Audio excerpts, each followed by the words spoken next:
माया के धोखों से बचने के लिए इच्छा मात्रम अविद्या बनने की, इस डर्टी दुनिया से दिल नहीं लगाने की, पवित्रता का पूरा पूरा सबूत देने की सबसे ऊंचा कैरेक्टर पवित्रता है।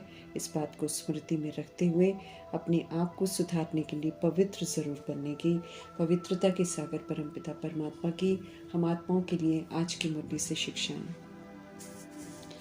त्रिकालदर्शी स्थिति अर्थात तीनों कालों की संपूर्ण नॉलेज की स्थिति, समझ की स्थिति। वरदाता परमपिता परमात्मा जी हम आत्माओं को समझ देते हैं कि तीनों कालों की स्पष्ट समझ के प्रमाण पाठ बजाओ।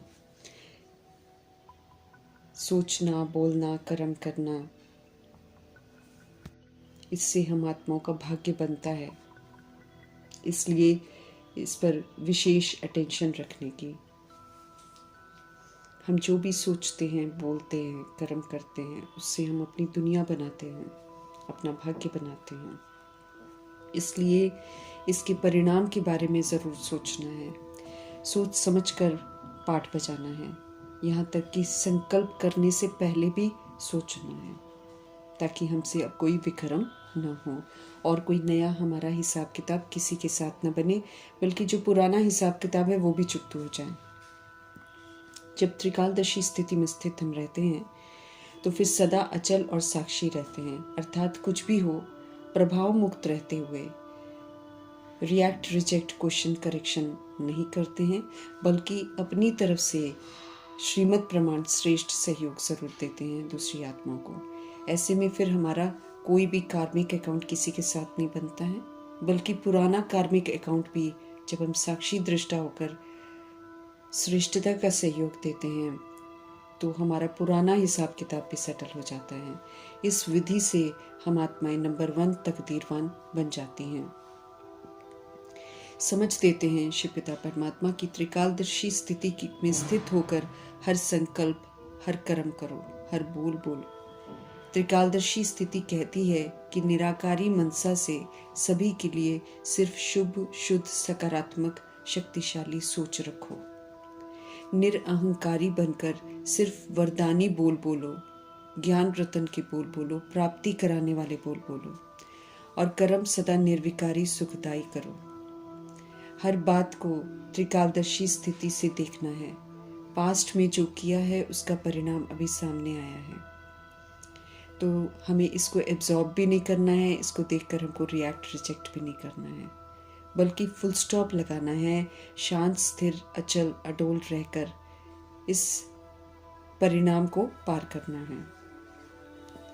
बातों को देखकर क्यों क्या करना, अर्थात पत्थर तोड़ना, व्यर्थ समय अपना गंवाना और उल्टा नया और हिसाब किताब बना लेना। बात फिर खत्म होने की जगह और ही बढ़ती जाएगी। इसलिए नो क्वेश्चंस, नो आश्चर्य की मात्रा, नथिंग न्यू की स्मृति से बात को शुभ भावना, शुभ कामना से क्लोज कर देना है। हमें हर आत्मा के पाठ को अच्छी तरह से जानकर नॉलेजफुल होकर देखना है और फिर उसी प्रमाण पाठ बजाना है। सभी से संतुष्ट रहना है। कोई कैसा भी पाठ बजाए, हमें उसके पाठ के प्रभाव में आकर डिस्टर्ब नहीं होना है। हमें अपनी स्थिति से हटना नहीं है। हमें विस्मृत होकर रिएक्ट, रिजेक्ट नहीं करना है, हलचल में नहीं आना है, बल्कि समझना है कि इस समय आत्मा विस्मृत है, खुद परेशान है। इसलिए उसके पाठ के प्रभाव से न्यारा रहकर साक्षी होकर देखते हुए आत्मा भाई के प्रति जो आत्मिक भाव और कल्याणकारी भावना चाहिए वो हमारी बनी रहे, और जो शांति, स्थिरता, शक्ति, सहयोग देना चाहिए वो हम देते रहें। प्यारेपन की आत्मिक समानता बनी रहे तो हलचल समाप्त हो जाएगी। ऐसे हमें सदा अचल और साक्षी रहना है। मीठे मीठे परमपिता परमात्मा संग कंबाइंड रहकर कैसा भी पाठ कोई बजाए, बाप समान हमें शुभ भावना, शुभकामनाधारी, रहम दिल, क्षमाशील का, परोपकार का सहयोग जरूर देना है। तब हम नंबर 1 तकदीरवान आत्मा बनेंगे और फिर कहलाएंगे भी। सहनशीलता की मूर्ति थे प्रजापिता ब्रह्मा, और सहनशीलता के गुण से उन्होंने सभी आत्माओं का दिल जीत लिया था। किसी के भी व्यवहार को देखकर या किसी के भी पाठ को देखकर वो कभी भी रिएक्ट नहीं किए, कभी भी अपनी स्वस्थिति से नहीं हिले। तो सहनशीलता का गुण बहुत सुंदर सा गुण है। इसमें बाबा हम आत्मा को कहते हैं कि जब हम इस गुण को धारण करेंगे तो हम आत्माओं के जो कठोर संस्कार हैं या किसी आत्मा के कठोर संस्कार हैं उसको शीतल बनाने में सफलता प्राप्त करेंगे। इसीलिए इस गुण को ज़रूर धारण करना है। इस गुण को धारण करने से मीठे परमात्मा कहते हैं बाकी की विशेषताएं भी स्वतः ही हम आत्माओं के अंदर आ जाएंगी। अव्यक्त इशारे हमको मिल रहे हैं और इस अव्यक्त मास में बंधन मुक्त हमको रहना है और जीवन मुक्त स्थिति का अनुभव करना है, क्योंकि यहीं से हमको जीवन मुक्ति के संस्कार लेकर जाने हैं। मीठे परमात्मा हम आत्माओं को याद दिलाते हैं कि स्लोगन है मुक्ति और जीवन मुक्ति हम आत्माओं का जीवन जन्म सिद्ध अधिकार है। परम धाम में तो हम नहीं जानेंगे कि मुक्ति क्या होती है, जीवन मुक्ति क्या होती है, क्योंकि वहाँ तो हम मुक्त अवस्था में रहते हैं।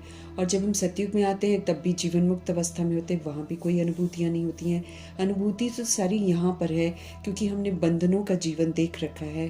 और अभी बाबा की श्रीमत पर चलकर जब हम सतोगुणी और सतयुगी पाठ बजाते हैं, सतोगुणी सतयुगी विशेषता यूज़ करते हैं, तो हम मुक्त अवस्था का अनुभव करते हैं और साथ में जीवन मुक्त अवस्था भी अनुभव करते हैं। यहाँ की अनुभूति, यहाँ के संस्कार ही हमको लेकर जाने हैं।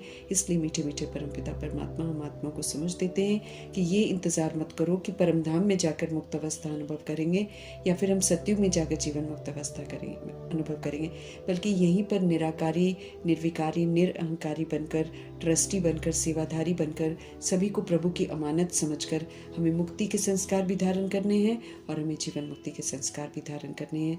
यहाँ पर हमको अनुभव करना है कि मुक्त अवस्था में आत्मा कैसा अनुभव करती है, और जब जीवन मुक्त अवस्था है, जीवन में रहते हुए, सभी के साथ रहते हुए जब बंधनों से मुक्त होती है तो कितनी सुंदर अवस्था होती है। उस सुंदर अवस्था को हमें यहाँ पर ही धारण करना है। तो धारण करके ही हम अनुभव कर सकते हैं। अनुभूतियाँ अभी ब्राह्मण जीवन में ही है। ये ब्राह्मण जीवन प्रभु जी की देन है, इसलिए उन्हीं की श्रीमत प्रमाण जब हम पाठ बजाएंगे तो हम मुक्त अवस्था को भी अनुभव करेंगे और हम जीवन मुक्त अवस्था को भी अनुभव करेंगे। हमें पावन दुनिया में चलना है, इसलिए ये जो काम विकार है, इसका विस्तार, इसका वंश और इसके अंश, इसको समझना है। सब तरह की कामनाओं को हमें जीतना है। तो पावन दुनिया में चलना है, इसलिए मीठे बाबा कहते हैं काम महाशत्रु पर हम सब जीत प्राप्त करें। हमें ध्यान रखना है कि काम विकार का वंश भी है तो उसका अंश भी है, दोनों को ख़त्म करना है। काम विकार पर जीत प्राप्त करनी है, उसको यूज़ ही नहीं करना है, किसी से कोई एक्सपेक्टेशंस रखनी ही नहीं है। सब कुछ से तो भगवान भरपूर कर देते हैं और इस दुनिया में तो सभी आत्माएं इस समय खाली हैं, सब एक दूसरे से उम्मीद करती हैं। इसलिए कोई भी हमारी कामनाओं को पूरा नहीं कर सकता है और कामनाएं फिर हमको कभी अच्छा भी बनने नहीं देती हैं, क्योंकि फिर हम कामनाओं को पूरा करने में लग जाते हैं। इसलिए मीठे परमात्मा हमको कहते हैं काम जीत बनो, किसी भी तरह की कोई कामना मत रखो, तो आप काम जीत के साथ जगत जीत बन जाएंगे। कामनाएं हमें बंधनी आत्मा बना देती हैं और गुलाम बना देती हैं। अब हमको इन सारी गुलामियों से बाहर आना है। हम देने वाले बाबा के बच्चे हैं, तो हमें दाता बनना है, सबको अच्छा अच्छा सहयोग देना है, लेकिन कोई आत्मा हमारे अनुसार कुछ करे ऐसी गुलामी हमको नहीं करनी है। कोई कैसा भी पाठ बजाए, हमें संतुष्ट रहना है, संतुष्ट रहकर सबको संतुष्ट कर देना है। बाकी ये एक्सपेक्ट नहीं करना है कि कोई हम आत्माओं की हद की इच्छाएं पूरी करें। इन सारी चीज़ों से इच्छा मात्रम अविद्या बनना है। इच्छाएं हमको कभी भी अच्छा बनने नहीं देंगी, वो फिर भगाती रहेंगी कलयुग के पीछे। अभी कलयुग के पीछे भागने का समय ही नहीं है, हमें तो सतयुग की ओर जाना है, इसीलिए हमें वापस घर जाना है। तो पावन बनने की तरफ हमको विशेष ध्यान रखना है। मीठे परमात्मा की जो शिक्षाएं हैं ये हम आत्माओं की एक्टिविटी को सुधारती हैं और हम अपनी एक्टिविटी से साक्षात्कार करा सकते हैं कि हम इस समय हंस हैं या बगुला। हम सभी आत्माएं रावण राज्य में बगुले बन जाते हैं, देह अभिमान में आकर सारी कमी कमजोरियां यूज करते हैं। अभी मीठे परमात्मा हम आत्माओं को सत्यता और दिव्यता की सभ्यता सिखाकर हमको हंस बनाते हैं। तो वो जो हंस बनाते हैं वो प्रैक्टिकल हमारी एक्ट में, आचरण में आना चाहिए। तो हमारा जो आचरण है, हमारी जो एक्टिविटी है, हमारा जो व्यवहार है, कर्म करने का तरीका है, इन सभी से हम आत्माएं साक्षात्कार करा सकते हैं कि हम सभी इस समय हंस बने हैं या नहीं। हंस जो होती हैं आत्माएं, वो देही अभिमानी आत्माएं होती हैं, वो सबको सुख देती हैं, आत्मिक सुख देती हैं, जिसकी तलाश में हर आत्मा घूमती है। और बगुले तो हम तब बनते हैं जब हम देह के भान में आ जाते हैं, देह के अभिमान में आ जाते हैं। फिर वो जो देह अभिमान का व्यवहार है वो हर आत्मा को दुख देता है। इसलिए खुद हम चेक कर सकते हैं अपने आप को कि हम हंस बने हैं या बगुले बने हैं। हमारी एक्ट ही हमारा सबूत है। अब हमें विकारों के वशीभूत नहीं होना है और पारस बुद्धि बनना है। भगवान की श्रीमत पर चलते हैं, उनका संग करते हैं तो बुद्धि पारस हो जाती है। और अगर जब हम श्रीमत के अवज्ञा करते हैं तो फिर से पत्थर बुद्धि बन जाते हैं। तो अभी हमको कोई भी ऐसा कर्तव्य नहीं करना है जो हमको पत्थर बुद्धि बना दे। मीठे परमात्मा जब हमको पारस बुद्धि बना रहे हैं तो उन्हीं के संग रहकर, उन्हीं के श्रीमत प्रमाण चलकर हमें हंस बुद्धि बनना है। सभी आत्माओं के प्रति शुभ भावना, शुभकामना रखनी है। सबको सिर्फ सुख ही देना है। भगवान से मिला हुआ सुख हर आत्मा के साथ बांटना है। ओम शांति का मंत्र हम आत्माओं को हमारे स्वधर्म की याद दिलाता है। और जब हम किसी को ओम शांति कहकर संबोधित करते हैं तो हम उस आत्मा को भी यही स्मृति से देखते हैं कि ये भी आत्मा शांत स्वरूप आत्मा है। जितना हम स्मृति में रहेंगे उतना हम समर्थ बनते जाएंगे और उतना हम शांत स्थिति में स्थित रहने का जो लक्ष्य है उसको हम पूरा कर सकेंगे। ओम शांति 3 स्मृतियाँ दिलाता है। एक तो ये कि मैं आत्मा शांत स्वरूप हूँ, फिर शांति के सागर शिव पिता परमात्मा की संतान हूँ और शांति धाम की रहने वाली हूँ। ये स्मृति ही हमको पक्की करनी है और पुनः इस ओरिजिनल स्मृति की तरफ हमको लौटना है और दूसरी आत्मा को भी ये स्मृति दिलानी है। जितना हम रहेंगे उतना ही फिर हम दूसरी आत्मा को भी स्मृति दिला सकेंगे। हमें घर भी वापस जाना है और फिर हमें भगवान द्वारा स्थापन किए हुए स्वर्ग में भी आना है। ये गिफ्ट है जो परमपिता परमात्मा अपने बच्चों को देते हैं, जो फिर स्वराज्य अधिकारी बनकर सबूत देते हैं, जो राजयोगी बनकर सबूत देते हैं, जो स्व परिवर्तन करके सबूत देते हैं।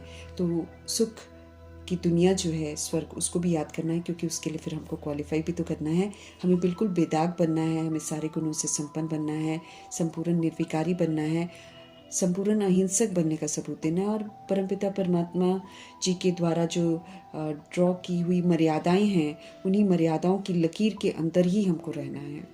फिर से हमको आत्म अभिमानी बनना है। सतुगुणी सत्यु की विशेषताएं धारण करके हमको संपन्न और संपूर्ण बनना है। प्यारे से शिव पिता परमात्मा हम आत्माओं को फिर से पवित्र शांत स्वरूप बनाते हैं। समझ देते हैं कि पवित्र दुनिया में एक भी विकार नहीं है। तो कायदे से हमें इसी समय संगम युग में अपने अंदर से विकार के वंश और अंश को खत्म करके सबूत देना है। अर्थात जितना समय हम शिव पिता परमात्मा जी के साथ पाठ बजा रहे हैं संगम युग में, उतना समय हमको एक भी विकार यूज नहीं करना है। निर्विकारी दुनिया में जाना है तो यहाँ निर्विकारी रहकर सबूत देना है, बहुत काल तक का सबूत देना है। अब हमें भटकना नहीं है, अब राइटियस मार्ग पर चलना है। हम सभी यहाँ पर सदगति पाने के लिए आए हैं, इसलिए आत्मा के अंदर जो पाप है, जो 5 विकार है, उससे हमें स्वयं को मुक्त करना है। कामनाएं ही हमको पाप आत्मा बनाती हैं, तो जो पाप आत्मा बनाती हैं उन चीज़ों का त्याग कर देना है। काम विकार सारी क्वालिफिकेशन बिगाड़ देता है, इसलिए इस महाशत्रु से कोसों दूर रहना है। काम विकार दुख अशांति का कारण है, इसलिए सुखी और शांत रहना है। तो विकारों का संपूर्ण त्याग कर देना है, इनको फिर यूज नहीं करना है। अब हमको असुर नहीं बनना है।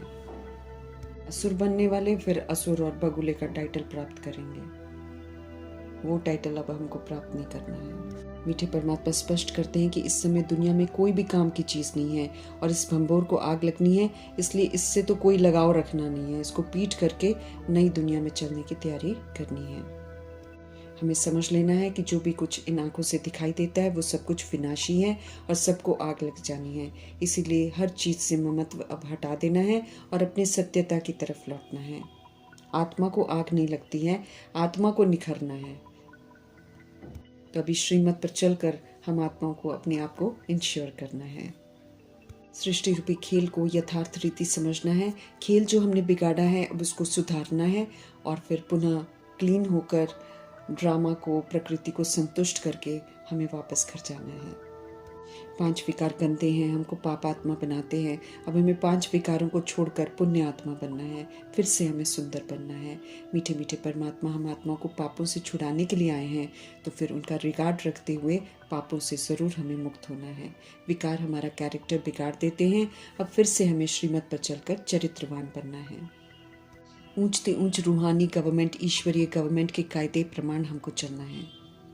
ईश्वरीय गवर्नमेंट आत्माओं को पवित्र बनाकर देवता बनाती है। ईश्वरीय गवर्नमेंट के रूल्स और रेगुलेशंस पर चलकर ये स्वर्ग में जाने का हक प्राप्त करते हैं। बातें जो शिव पिता परमात्मा हमको बताते हैं वो हम आत्माओं की बुद्धि में, चित्त पर एकदम रिकॉर्ड हो जानी चाहिए, इमर्ज रहनी चाहिए, ताकि हमसे कोई भी गलती नहीं हो। प्यारी सी पढ़ाई को बुद्धि में रखते हुए हमें पवित्र ज़रूर बनना है। मीठे परमात्मा कहते हैं कि पतित बनना बहुत खराब बात है, इसलिए अब आत्मा को पतित नहीं बनना है और फिर पावन बनकर पतितों को पावन बनाने का धंधा करना है। संदेश देना है सबको कि पावन बनेंगे तो फिर पावन दुनिया में चलेंगे। अभी हमें स्मृति आई है कि हम असल तो पावन दुनिया के रहवासी हैं। ये तो अज्ञानतावश हम पतित दुनिया के रहवासी बन गए। अभी फिर से वापस अपनी दुनिया में जाना है। बिल्कुल बेसमझ हो गए थे, अभी समझ मिल रही है तो समझ से पाठ बजाना है। जब तक हम पावन बनेंगे नहीं, हम स्वर्ग के लायक बन नहीं सकेंगे। स्वर्ग के गेट हमारे लिए खुलेंगे नहीं। इसीलिए गंभीरता से अपना पुरुषार्थ करके हमें स्वर्ग की ओर जाना है। सुंदर सा पवित्र ज्ञान हम आत्माओं को पवित्र बनने के लिए मिलता है। इस हथियार को अपने साथ सदा रखना है। ज्ञान रूपी तलवार बीच में हो तो हम कहीं भी रहते पवित्र रह सकते हैं। हमें याद रखना है कि हम अपने लिए राजधानी स्थापन कर रहे हैं, इसलिए ईश्वरीय कायदों के बाहर बिल्कुल नहीं निकलना है। हमें समझदार, नॉलेजफुल बनकर पाठ बजाना है। किसी भी तरह की हिंसा नहीं करनी है। इस भूल भुलैया की दुनिया में हमें भगवान की बातों को बिल्कुल नहीं भूलना है। पारस बुद्धि बनाने वाले शिव पिता परमात्मा की श्रीमत पर ही हमको चलना है। हमें फिर से सुंदर हंस बनना है। हमें किसी को भी दुख नहीं देना है, सबको आत्मिक सुख देना है। हमें फर्स्ट ग्रेड में आने का पूरा पुरुषार्थ करना है, झूठ नहीं बोलना है। संपूर्ण पवित्रता का हमें पूरा सबूत देना है, इसलिए पवित्रता की धारणा पर पूरा अटेंशन देना है। योग बल इकट्ठा करना है, इससे फिर हम सहज ही सारी बातें अच्छी रीति समझेंगे। मीठे परमात्मा का साथ ही हमको इस विषय वैतरणी नदी से पार लेकर जाएगा। भगवान हमें पढ़ाते हैं, वो हम आत्माओं को पवित्र बनाकर फिर 21 जन्म स्वर्ग का मालिक बनाते हैं। रावण तो हमें शोक वाटिका में लेकर जाता है, मीठे परमात्मा अशोक वाटिका में लेकर जाते हैं, तो उन्हीं की श्रेष्ठ मत पर हमको चलना है। अब इस विशियस वर्ल्ड को छोड़ना है और वॉइसलेस वर्ल्ड में जाने का पूरा पुरुषार्थ करना है। सत्युग की बादशाही मीठे परमात्मा से लेनी है। जबरदस्त लॉटरी मिलती है, इस खुशी में सदा रहना है। सभी को बताना है कि मनुष्य से देवता बनाने वाले भगवान हम आत्माओं को इस समय पढ़ा रहे हैं, समझा रहे हैं, और निमंत्रण देना है कि वो भी आकर पढ़े और जाने कि कैसे विश्व की बादशाही ली जाती है। ये छिछी दुनिया है, इससे कोई भी तरह का लगाव नहीं रखना है, और ये जो आखिरी शरीर रूपी कपड़ा है इसको भी यहाँ पर उतारना है। अब हमें सतयुग कपड़ा लेने की तैयारी करनी है। शरीर रूपी सुंदर कंचन काया हम आत्मा को सतयुग में मिलेगी, बशर्ते हम यहाँ पर उसको कमाएं श्रीमत पर चलकर। अल्फ की बात हमें कभी नहीं भूलनी है। समझना है कि ये पुरानी छिछी दुनिया है, इसको तो खत्म होना है। पाप का विनाश होना है, अत्याचार भ्रष्टाचार का विनाश होना है। इसलिए खुशी खुशी इस दुनिया को विदाई देकर हमें नई दुनिया में चलना है। नर्क है ये दुनिया, इस नर्क में कोई भी तरह की तमन्ना हमको नहीं रखनी है। सत्य धर्म की स्थापना में हमें पूरा मददगार बनना है। उसके लिए फिर सत्यता और दिव्यता को धारण करके उसका सबूत देना है। धनवान बनाने वाले अनादि क्रिएटर शिव पिता परमात्मा हम आत्माओं को कहते हैं कि 21 जन्मों का वर्षा लेकर धनवान बनो। माया अनेक परीक्षा लेगी, इसलिए हमको अंत तक अलर्ट रहना है, उसके वशीभूत नहीं होना है और अपने कैरेक्टर को बिगड़ने नहीं देना है। काम, क्रोध, लोभ, मोह, अहंकार, ईर्ष्या, द्वेष, अलबेलापन, सुस्ती, आलस्य, इनमें से कोई भी विकार का अंश भी हमारे अंदर नहीं होना चाहिए। इसका पूरा सबूत देना है। अवस्थाएं ऐसी आएंगी, बातें ऐसी आएंगी, जैसे क्रोध आए, जिसे कामनाएं उत्पन्न हो, जिसे लोभ आए, जिसे अहंकार आए, ऐसी बहुत सारी बातें आएंगी। लेकिन हमको सबूत देना है कि हमको विकारी बनना नहीं है, किसी भी विकार के वशीभूत नहीं होना है। तब जाकर हम मीठे मीठे परमपिता परमात्मा की निर्विकारी दुनिया में जाने का हक प्राप्त कर सकेंगे। किसी भी विकार से हमारा मर्तबा भ्रष्ट हो जाएगा, फिर सूर्यवंशी घराने में नहीं आ सकेंगे। इसलिए मीठे परमात्मा कहते हैं कि पुरुषार्थ करके ऊंच मर्तबा पाओ। अब हमें मनुष्यों की मन घड़ंत कहानियां नहीं सुननी है। जब सत्य परमपिता परमात्मा हमको यथार्थ एक्यूरेट एकदम सत्य बताते हैं, तो बस अब शिव पिता परमात्मा को ही सुनना है। इच्छा मात्रम अविद्या बनकर इन्हीं की श्रेष्ठ मत पर चलकर हमको श्रेष्ठ बनना है। स्पष्ट करते हैं शिव पिता परमात्मा कि अगर हम माया से धोखा खाएंगे तो फिर हम प्रभु जी के दिल पर कभी नहीं चढ़ सकेंगे। ये डर्टी दुनिया बन गई है, इनसे हमें कभी भी दिल नहीं लगानी है। पवित्र बनने की बहुत हिम्मत चाहिए, क्योंकि संपूर्ण पवित्रता एक बहुत विशाल विषय है। इसमें मन वचन कर्म की पवित्रता चाहिए। इसीलिए हिम्मत रखते हुए इस कलयुगी दौर में हमको संपूर्ण पवित्र ज़रूर बनना है। बादशाही की, विश्व की बादशाही की प्राइज शिव पिता परमात्मा से ज़रूर लेनी है। पवित्रता मुख्य है। मीठे परमात्मा कहते हैं श्रीमत पर चलकर पावन ज़रूर बनो। अनादि क्रिएटर, पवित्रता के सागर परमपिता परमात्मा जी का तहे दिल से हम धन्यवाद करेंगे।